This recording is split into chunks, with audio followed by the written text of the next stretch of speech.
Bismillahirrahmanirrahim. Assalamualaikum warahmatullahi wabarakatuh. Alhamdulillahirrabbilalamin. Puji dan syukur senantiasa kita panjatkan kehadirat Allah Subhanahu wa Ta'ala. Salawat serta salam semoga tetap tercurah limpah kepada baginda besar Nabi Muhammad SAW. Alhamdulillahirrabbilalamin. Teman-teman, bagaimana kabarnya?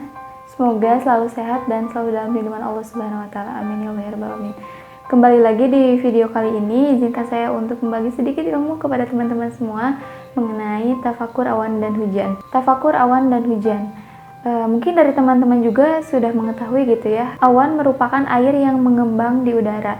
Nah, dan jika dalam jumlah yang besar, maka akan terbentuk hujan lebat yang turun ke permukaan bumi dan menghasilkan air yang berguna bagi kehidupan makhluk hidup. Nah, dalam Quran surat Az-Zumar ayat 21, Allah Subhanahu wa Ta'ala berfirman yang artinya, apakah kamu tidak memperhatikan bahwa Allah Subhanahu wa Ta'ala menurunkan air dari langit, maka diaturnya menjadi sumber-sumber air di bumi, kemudian ditumbuhkannya dari air itu tanam-tanaman yang bermacam-macam warnanya. Kemudian bagaimana proses awan itu terbentuk?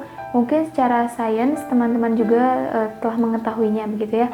Kemudian secara sunatullahnya yaitu Allah Subhanahu wa Ta'ala mengirimkan panas matahari untuk menguapkan air laut, namun hanya sampai pada ketinggian tertentu saja. Demikian Allah menetapkan sunnahnya di alam semesta ini. Ia tetapkan air laut yang asin menjadi air hujan yang tawar. Nah, Masya Allah sekali gitu ya. Tidak terbayang jika air hujan itu turun dalam keadaan asin seperti itu.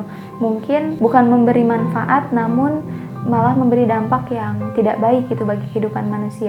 Bagaimana sunatullah pembentukan awan ini? Pertama, tadi Allah Subhanahu wa Ta'ala menjadikan panas matahari serta angin ini sebagai penyebab naiknya uap air laut ke ketinggian yang tidak melebihi ketinggian gunung, agar kumpulan uap air itu tidak terhalang oleh gunung ketika ia bergerak dari atas laut menuju ke tengah-tengah daratan. Allah Subhanahu wa Ta'ala menguapkan air laut tanpa disertai unsur garamnya. Dalam Quran surat Al-Waqiah ayat 68-70 Allah Subhanahu wa Ta'ala berfirman, maka terangkanlah kepadaku tentang air yang kamu minum. Kamukah yang menurunkannya atau kamikah yang menurunkannya? Kalau kami kehendaki, niscaya kami jadikan dia asin. Maka mengapa kamu tidak bersyukur? Nah, kemudian bagaimana pengumpulan uap air itu terjadi? Uap air itu amat ringan dan tidak dapat dilihat gitu ya teman-teman secara jelas karena ia naik ke atas. Kemudian Allah Subhanahu wa Ta'ala mengirimkan angin yang membawa zat-zat tertentu yang berfungsi mengumpulkan uap-uap air itu di sekelilingnya sehingga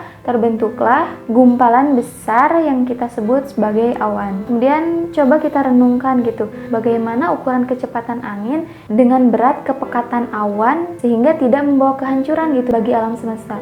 Dan yang terakhir yaitu sunatullah, turunnya hujan berupa butiran-butiran air yang kecil gitu, bukan air bah yang dapat menghancurkan segala sesuatu. Allah Subhanahu wa Ta'ala pencipta bumi dan segala pengatur yang ada di dalamnya telah memberikan gitu kita rahmat. Betapa besar rahmat Allah Subhanahu wa Ta'ala terhadap makhluknya. Proses hujan yang begitu amat panjang membawa manfaat bagi kehidupan manusia. Sehingga sudah seharusnya kita memperbanyak bertafakur kepada Allah, kita banyak berdoa terlebih di waktu hujan. Karena doa yang tidak akan ditolak itu ketika azan berkumandang dan turunnya hujan. Mungkin sekian teman-teman yang bisa disampaikan di video kali ini. Mohon maaf apabila ada salah-salah kata. Semoga videonya bermanfaat.